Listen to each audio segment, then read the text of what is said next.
看，在两场选战当中，民进党对客家总的初选法统综合做的谈到蔡英文讲合，到10年前差了1度，开始再用将近80万票数被马英九，其中被台湾的客家总是占了一半。从那为到到，从改为起起来，2002年之后，佢三马好讲合，不少对客家了解嘅唔大。累积的10年能量高出发，當到台憲法統，就來到土種苗去期盼。提過100權起你嘅接觸，講佢對客家嘅想法，幫大家感受到佢哋嘅客家文嘅重視。大家好，我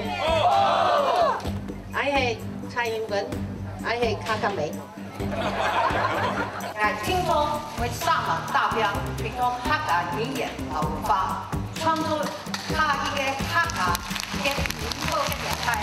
對媽媽曉講，都講到義順，客家母爺蔡英文10年前做得講唔曉講合，對此就質疑伊係假客人，所以2012年選舉過後，伊就派文史工作者吳允泰先生來做先生教伊講合，一禮拜最少100點半鐘的課程，一路歸專心來學。剛開始的時候是1個禮拜2次，哈，那後來因為比較忙呢，就變成1個禮拜1次，哈。那有定試着學客家話。只要義父嘅所在，感覺到你乜嘅東西，佢都會講啊，佢都會問啊，現在我就會為佢講啊，如果咧就講100個100哦，要按照乜發言嘛，我就會再現啊乜嘅。各位好朋友，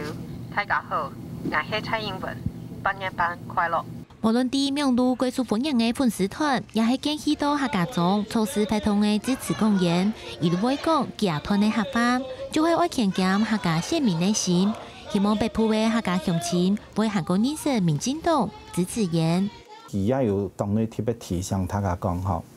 你從判乜嘅法通嘅時節，語言上要注意不同嘅族群嘅習慣。個人呢，要有一定嘅比例做講華語。行業談嘅時，除睇選舉司法嘅操作，蔡英文玫瑰寶貝涉台客家集體主張，2012年過後，伊就成立嘅少年教育基金會，規劃目的做客家地區嘅實驗研究。一期間，伊美國接去投資苗客家總，結合嘅民進黨人士嘅執政經驗。第2016大選，伊就推出嘅跨部門嘅國家級推三線客總浪漫態度，以外間推三線項嘅在地產業、文化同觀光都強合來推動。政策會智庫還有客家鋪，我哋有請非常多相關嘅學者專家，傾落討論。不過喺呢個討論之前，我哋也有到各地客家總去批判相關嘅客家政策草談、論壇，熟悉地方上嘅意見。各種會議都一次有你啲建議，但是好像就是比較片段的，有你也講政府也好 VP 有去投資一些。但是我提升到國家級嘅角度來看哈，因為這次是比較大手筆，因為也係講一個黨後嘅機會哈。廿多年來，蔡英文規劃忙去到基層行經民眾，認真按用一啲思考政策嘅角度，也有為轉換。客家母爺聽客家人，唔單止係一句口號，伊個感性訴求，還個係建立嘅客家嘅核心價值。我用眼呢，都係客人嘅心理，強下來關心，我用嘅將會落實客家文化。客家新聞陳永尊、潘坤平、陳欣怡特別報道。